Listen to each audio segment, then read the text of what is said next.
এই হরিনাম রস, এই সুধা পান করা, এটা খুব দুরূহ ব্যাপার, ঠিক আছে। সেই জন্য ভাগবতমে বলেছেন যে ধর্ম নামে যাহা কিছু পৃথিবীতে চলে, ভাগবত কহে তাহা পরিপূর্ণ ছলে। যা ধর্ম কর্মকাণ্ড চতুর্দিকে হচ্ছে, ধর্ম হয় না, প্রতিদিনই ধর্ম হচ্ছে। কোনো কোনো দেবদেবীর নামে আরাধনা হচ্ছে, বাঙালির 12 মাসে 13 পার্বণ, ঠিক আছে, অনুষ্ঠান চলছে, কিন্তু সব কর্মকাণ্ড কি ধর্ম? সব কর্মকাণ্ডীয় ধর্ম নয়। ধর্ম যেটা, সেটা ভাগবত ধর্ম। ভগবানের মুখনিসৃত যে কথা, ভগবান যে ধর্মে স্থাপন করেছেন, ধর্ম তু সাক্ষাৎ ভগবত প্রণীতম। কি বললাম? ধর্ম তু সাক্ষাৎ ভগবত প্রণীতম। এ কথাটা কে কাকে বলেছে? যমরাজ তার সাঙ্গপাঙ্গদের ডেকে এক জায়গায় ডেকেছে। যমরাজ তার সাঙ্গপাঙ্গদের বলছে, শোনো, এই জগতে যার গলায় তুলসীর মালা দেখবে, যার কপালে তিলক দেখবে, খবরদার তার কাছে যাবে না। তুমি জানবে সে বিষ্ণুর ভক্ত। আমি যেমন একজন বিষ্ণুর ভক্ত, যমরাজ বলছে, আমি যেমন একজন বিষ্ণুর ভক্ত, সেও বিষ্ণুর ভক্ত। আর যিনি বিষ্ণুর ভক্ত, তার আসার জায়গা এটা নয়। তিনি যমপুরীতে আসবেন না, তার যাবার জায়গা হলো ঊর্ধ্বগ্রহ লোকে। তা যমরাজ তিনি ভাগবতের শ্লোক দিয়ে তার সাঙ্গপাঙ্গদের বলছে, এই ব্রহ্মাণ্ডে 12 জন মহাজন আছে, দ্বাদশ মহাজন। মহাজন মানে এক মহাজন আছে যে সুদের বিনিময়ে টাকা পয়সা খাটায়, সে এক মহাজন। আর এক মহাজন আছে যারা ভগবানের কথা লোকের দ্বারে দ্বারে বিতরণ করে বেড়ায়। তা 12 জন দ্বাদশ মহাজন আছেন। সে দ্বাদশ মহাজন কারা কারা? স্বয়ম্ভু, শম্ভু, নারদ, কুমার, কপিল, মনু, প্রহ্লাদ, জনক, ভীষ্ম, বলি, বৈয়াসকি, বয়ম। এটা একটা শ্লোক। কি বললো? স্বয়ম্ভু, শম্ভু, নারদ। স্বয়ম্ভু মানে ব্রহ্মা, স্বয়ম্ভু মানে ব্রহ্মা, স্বয়ম্ভু, নারদ, শম্ভু, তাহলে ব্রহ্মা, নারদ, আর শম্ভু মানে শিব। স্বয়ম্ভু, নারদ, শম্ভু, কুমার, কুমার মানে চতুষ্কুমার, কপিল, মনু। কপিল মানে যে কপিল গঙ্গাসাগর আছে ওই কপিল নয়, এ ভগবান কপিল দেব, যিনি দেবহূতির গর্ভে জন্মগ্রহণ করেছেন। হ্যাঁ, মনুর জামাই, স্বয়ম্ভু মনুর জামাই হলো কর্দম মুনি, আর কর্দম মুনির ছেলে হলো, কর্দম মুনির ছেলেই কপিল দেব, যিনি সাংখ্য দর্শনের প্রবর্তন করেছেন। তাহলে কপিল, মনু, মনু মানে স্বয়ম্ভু মনু। প্রহ্লাদ, জনক, ভীষ্ম। প্রহ্লাদ জনক রাজা, ভীষ্মদেব বলি মহারাজ, বলি। আর বৈয়াসকি, বৈয়াসকি মানে ব্যাসদেবের পুত্র সুখদেব। আর বয়ম বলছে আমি নিজে, যমরাজ বলছে আমি। 12 জন হলো। এই 12 জন মহাজন, এই 12 জন আমাদের ভগবত ভক্তির যে রাস্তা দেখিয়েছে, আমাদের সেই রাস্তা অবলম্বন করতে হবে। সেই জন্য বলে মহাজন ও যেন গতসা পন্থা। তাহলে মহাজনগণ ভক্তির যে রাস্তা দেখিয়েছে, আমাদের সেই রাস্তায় যেতে হবে। সেই রাস্তা চৈতন্য মহাপ্রভুর শিক্ষা প্রবর্তন অনুযায়ী বর্তমানে ইস্কন সারা পৃথিবী জুড়ে হরে কৃষ্ণ আন্দোলনের বন্যা বইয়ে দিচ্ছে। তাহলে আমরা প্রত্যেকে ইস্কনের ভক্ত, ইস্কনের অনুগামী।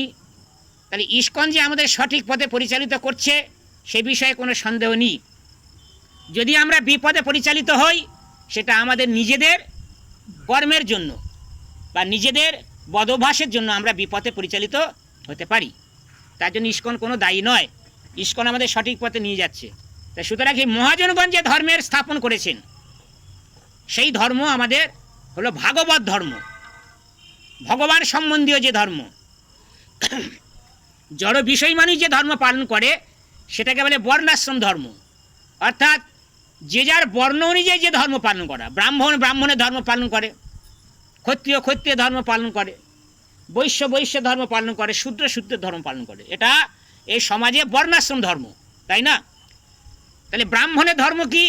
ব্রাহ্মণের ধর্ম হলো বেদ অধ্যয়ন করা, ভগবানের এই নামের প্রচার করা, আর যজন যাজন পঠন পাঠন দান প্রতিদান, এটা তার 6টা কর্ম। তাহলে একবার ভালো করে মিলে দেখবেন আপনার পাড়ায় যে ব্রাহ্মণ আছে সে কি তার সেই নিজের কর্ম করছে? করে না। কলির যে ব্রাহ্মণ করে না।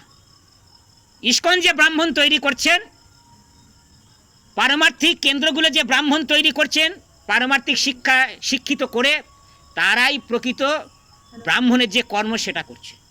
এই সাধুরা যে ভগবানের নামের প্রচার পাড়ায় পাড়ায় গিয়ে করছে, তারা ব্রাহ্মণের কাজ করছে, ভগবানের নামে প্রচার করছে, তাই না? ক্ষত্রিয়ের কাজ হলো দেশ রক্ষা করা, শত্রুর হাত থেকে জনগণকে নিরাপত্তা প্রদান করা। তা আমরা যে সমাজ ব্যবস্থা আছি, আমাদের নিরাপত্তা হচ্ছে তো? হ্যাঁ, আমাদের তো সরকারের উচিত আমাদের নিরাপত্তা প্রদান করা।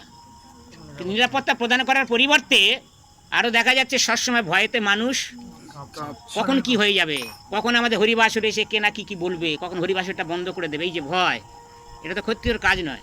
ক্ষত্রিয় কথার অর্থ কি? ক্ষত্রিয় কথার অর্থ কি? ক্ষতযুক্ত ত্র, যে শত্রুর হাত থেকে রক্ষা করতে পারে, যে ক্ষতের হাত থেকে রক্ষা করতে পারে, তাকে বলে ক্ষত্রিয়। যে প্রকৃত বলবান বা প্রকৃত ক্ষত্রিয় কে? প্রভুপাদ তাৎপর্যে বলছেন, প্রকৃত বলবান তাকে বলা হয় যিনি নিরাশ্রয়কে আশ্রয় প্রদান করেন, যিনি দুর্বলকে আশ্রয় প্রদান করে সাহস যোগান দেন, তিনি হলেন প্রকৃত বলবান। আর আমাদের সমাজে তার উল্টোটা, প্রকৃত বলবানকে যে 2-4জনকে মেরে দিতে পারবে, যে 2-4জনকে পটল তুলিয়ে দিতে পারবে, সে সবচেয়ে বলবান। এটা তো বলবানের কাজ নয়। বলবানের কাছে গিয়ে দুর্বলরা আশ্রয় নেবে, আর সেই বলবান তাকে আশ্রয় দেবে, এটা হলো বলবানের কাজ। তাহলে হলো ব্রাহ্মণের কাজ, ক্ষত্রিয়ের কাজ। বৈশ্যের কাজ কি? কৃষি, গোরক্ষা, বাণিজ্যম, বৈশ্য কর্ম সভা বজম। কৃষি কার্য করা, গোরক্ষা পালন করা, আর ব্যবসা বাণিজ্য করা। এই 3টে কর্মে যারা লিপ্ত আছেন তাদেরকে বলা হয় বৈশ্য। আর শূদ্র অপর 3 বর্ণকে সেবার মাধ্যমে খুশি করবে, যেটাকে বর্তমানে বলা হয় কর্মী শ্রেণী। কর্মী শ্রেণীরা তারা বিভিন্ন ধরনের কর্ম করছে। কেউ যদি 50,000 টাকা মাইনে সরকারি চাকরি করে, সেও কিন্তু শূদ্র, সে কিন্তু কর্মচারী, কারুর না কারুর কর্মচারী। হ্যাঁ, সে তুলনায় যিনি ব্যবসা করছেন বৈশ্য, তিনি তার চেয়ে আরও উন্নত। আবার যারা ক্ষত্রিয় নিরাপত্তা প্রদান করছে, তারা আরও উন্নত। আর যিনি ব্রাহ্মণ, যিনি ভগবানের নামের প্রচার করছেন, বেদ পাঠ করছেন, তিনি সবার চেয়ে উন্নত। তাহলে এই যে 4ই সম্প্রদায় সব ভগবানের শরীর থেকে সৃষ্টি হয়েছে, তাই না? 4ই বর্ণ ময়া সৃষ্টং গুণ কর্ম বিভাগস। এই যে 4ই বর্ণ সব ভগবানের শরীর থেকে সৃষ্টি হয়েছে। কে ব্রাহ্মণ? তার গুণ আর কর্ম অনুযায়ী সে ব্রাহ্মণ, গুণ কর্ম অনুযায়ী সে ক্ষত্রিয়, গুণ কর্ম অনুযায়ী সে বৈশ্য, আবার গুণ কর্ম অনুযায়ী শূদ্র। তাহলে এই জন্মে যদি আমরা ভালো সৎ গুণ অর্জন করে ভগবানের সেবায় যুক্ত হয়ে যদি আমরা ভগবত কর্ম করতে পারি, তাহলে গীতায় ভগবান বলেছেন প্রত্যবায় ন বিদ্যাতে, তোমার ভগবত কর্মের ফল কোনোদিন নষ্ট হয়ে যাবে না। যতটুকু ভগবত কর্ম করবেন, যতটুকু ভগবানের কথা শ্রবণ করবেন, ঐকান্তিক ভক্তি সহকারে শ্রবণ করবেন, এ ফলটা কিন্তু আপনার সঞ্চিত থাকবে, এটা কোনোদিন নষ্ট হয়ে যাবে না। জড় কর্মের ফল নষ্ট হয়ে যায়, কিন্তু ভগবত কর্মের ফল নষ্ট হয়ে যায় না। সেই জন্য বড় দুঃখের বিষয়, বর্তমান দিনের মানুষজন ভগবত কর্ম করতে বড় অনীহা দেখায়। তারা জড় কর্ম নিয়ে ব্যস্ত থাকে। এই জীবনে ভগবত কর্ম করতে করতে হঠাৎ দেখা যাচ্ছে যে তিনি হয়তো অপ্রকট হয়ে গেলেন। তাহলে যতদূর পর্যন্ত ভগবত কর্ম করেছিল, এই জীবনে হয়তো আপনি 10% ভগবত কর্ম করলেন। তাহলে এই 10% ভগবত কর্ম করার জন্য ভগবান কৃপা করে আপনার গুণ এবং কর্মের জন্য আপনাকে দেখা যাচ্ছে কোনো ধনীর বাড়ি জন্মগ্রহণ হবে পরবর্তী জন্মে। হ্যাঁ, আরে যদি ভগবত কর্ম বেশি হয়, 50 ভাগ হয়, 60 ভাগ হয়, 70 ভাগ হয়, তখন ভগবান কৃপা করে তাকে পরম বৈষ্ণবের বাড়ি জন্মগ্রহণ করাবেন। সেটাই প্রভুপাদ তিনি তার নিজের জীবনের কাহিনী দিয়ে তিনি তাৎপর্যে বলেছেন। কি বলেছেন? যে আমি এবং আমার পরমারাধ্য গুরুদেব শ্রীল সরস্বতী ভক্তি সিদ্ধান্ত সরস্বতী ঠাকুর তাদের অহৈতুকী কৃপায়, ভগবানের অহৈতুকী কৃপায় বৈষ্ণব বংশে জন্মগ্রহণ করার সুযোগ হয়েছে।